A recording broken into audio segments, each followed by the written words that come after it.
मस्त विद्वत जन, प्राचार्य मैम और इस बहुउद्देशीय सभागार में उपस्थित सभी प्रशिक्षुगण, हम जिस उद्देश्य हेतु यहाँ आज उपस्थित हैं उसका प्रयोजन है कि आज पूरा भारतवर्ष ज्योतिबा फुले का 189वां जन्मोत्सव मना रहा है। सॉरी 89वां जन्मोत्सव मनाने के लिए हम सभी यहाँ उपस्थित हैं। जब भी फूले का नाम लिया जाता है तो सबसे पहले ध्यान में ज्योतिबा फुले का नाम पहले आता है। सावित्रीबाई फुले कहीं ना कहीं एक हाशिए पे, किनारे पे रह जाती है, लेकिन हमें इस बात को सहज रूप से समझना होगा कि जिस तरीके से समाज को एक नई दिशा देने में जितना बड़ा योगदान ज्योतिबा राव फुले का रहा है, उससे मैं मानता हूं कि उससे कहीं ज़्यादा योगदान एक महिला होने के नाते सावित्रीबाई फुले का ज़्यादा रहा है। किसी ने कहा है कि कौन कहता है कि आसमां में सुराख नहीं हो सकता, एक पत्थर तो तबीयत से उछालो यारो, एक पत्थर तो तबीयत से उछालो यारो। कहने का तात्पर्य यही है कि जिस 18वीं शताब्दी में हमारा समाज बहुत दुर्दशा वाली स्थिति में थी, जहाँ पे लड़कियों को पढ़ने लिखने तक की इजाज़त नहीं थी, तमाम तरीके की बंदिशें उनके सामने थी, उस समय दलित समाज की एक नेतृत्वकर्त्री सावित्रीबाई फुले ने समाज को एक नई दिशा देने के लिए, लड़कियों को पढ़ने के लिए आवाज बुलंद कर रही थी। और उसके पीछे प्रेरणा स्रोत के रूप में उसके ही पति ज्योतिबा राव फुले थे। आप सोच सकते हैं आज की लड़कियां अपना क्रेडिट अपने पिता को देना चाहते हैं, अपना सारा क्रेडिट लगभग। अगर यहाँ भी अगर आप लोगों से पूछा जाए कि आपकी सफलता का या यहाँ तक जो पहुँचे हैं उसके पीछे आपका श्रेय किसका है, तो अपने मम्मी पापा को देना चाहेंगे। लेकिन सावित्रीबाई फुले एक पहली ऐसी महिला का उदाहरण मैं समाज और इतिहास में देखता हूँ कि जिनके जीवन में सबसे ज्यादा योगदान उनके पति का रहा है। महज 9 वर्ष की आयु में उनकी शादी 13 वर्ष की आयु के व्यक्ति ज्योतिबा राव फुले के साथ उनकी शादी हो गई, ब्याह रचा दिया गया सावित्रीबाई फुले का। और उनकी सारी शिक्षा दीक्षा उनके पति ने कराई उन्हें।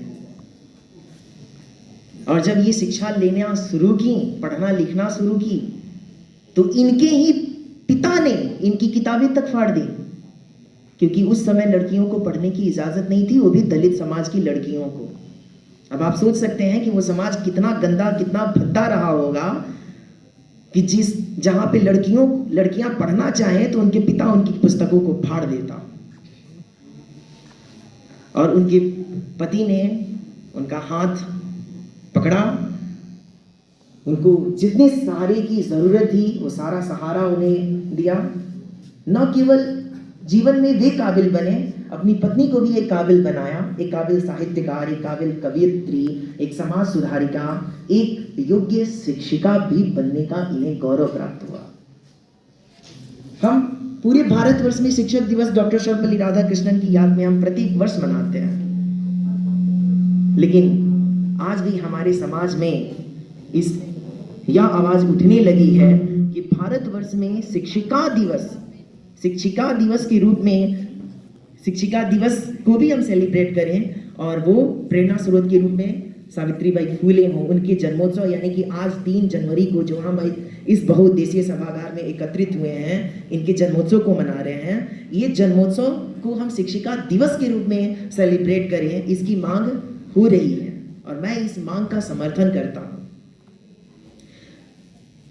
हालात इतने सही नहीं थे जब इन्होंने खुद अपने हाथों में कलम उठाया, पति ने जब कलम उठाना सिखाया, अक्षर ज्ञान सिखाया, और अक्षर ज्ञान सिखाने के पश्चात मैट्रिक तक की तालीम दिलाई, और तालीम दिलाने के बाद ही इनकी जिम्मेदारी समाप्त नहीं हुई।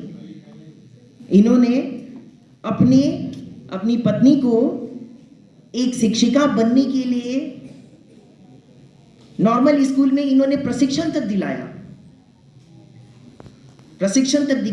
यानी कि जिस ट्रेनिंग के लिए आप यहाँ पर उपस्थित हुए हैं, उस समय भी शिक्षिका बनने के लिए जो प्रशिक्षण ग्रहण करना था, जो प्रशिक्षण के लिए जो मानक और जो निर्धारित थे, उस मानक पर भी उन्होंने उन्हें चलने के लिए प्रेरित किया। और ट्रेनिंग लेने के पश्चात जब वे अंग्रेजों के द्वारा स्थापित सरकारी विद्यालयों में पढ़ाने के लिए जाते थे, तो उस समय के हमारे समाज के उच्च वर्गीय लोगों के द्वारा, जो उस समय माने जाते थे, उनके शरीर पे गोबर, मैले, गंदे फेंक दिए जाते थे कि इस कारण भी लज्जावश वो स्कूल जाना छोड़ दें। लेकिन ज्योतिबा फूले कहीं थमी नहीं, चलती रही। जब भी वो स्कूल निकलती, अपने हाथ में एक झोला रखती, झोले में साड़ी रखती और स्कूल के निकट किसी झाड़ी में छुप करके अपने वस्त्र को बदलती और फिर शिक्षण कार्य करती। यह सिलसिला जारी रहा, थम नहीं रहा था, ये थमने का नाम ही नहीं ले रहा था। रोज की यह रूटीन में यह शामिल था।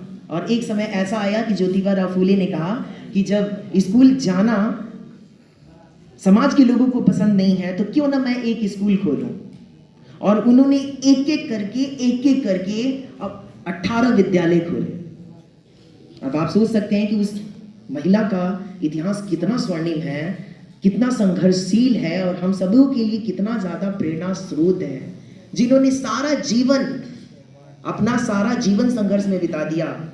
अभी राहुल बता भी रहा था, आपने सुना भी होगा कि अपने जीवन के अंतिम क्षण में जब वो प्लेग ग्रस्त रोगियों की जब वो सेवा कर रही थी, तो उन्हें भी प्लेग हो गया और प्लेग के कारण उनका निधन हो गया 10 मार्च सन 1897 ईस्वी को महाराष्ट्र में। तो हमारे सामने सावित्रीबाई फूले जैसे उदाहरण है, महिलाओं के लिए उदाहरण है कि उनके सामने भी उनके जीवन में कितनी ज़्यादा चुनौती थी, फिर भी उन्होंने चुनौती को स्वीकार किया, पीछे मुड़कर नहीं देखा। उन्होंने ये सोचा कि नहीं, चलो समाज को स्वीकार नहीं है तो हम ये काम नहीं करते हैं, छोड़ देते हैं, ऐसा उन्होंने नहीं किया, बल्कि वो रास्ता अख्तियार किया जो रास्ता सफलता की ओर जाता है, जो रास्ता बुलंदियों की ओर जाता है, जिस रास्ते पर चल करके हमारा नाम स्वर्णिम इतिहास में अंकित हो सकता है, उस रास्ते पर उन्होंने चलना स्वीकार किया। चलिए, बहुत बहुत शुक्रिया आप सभी को।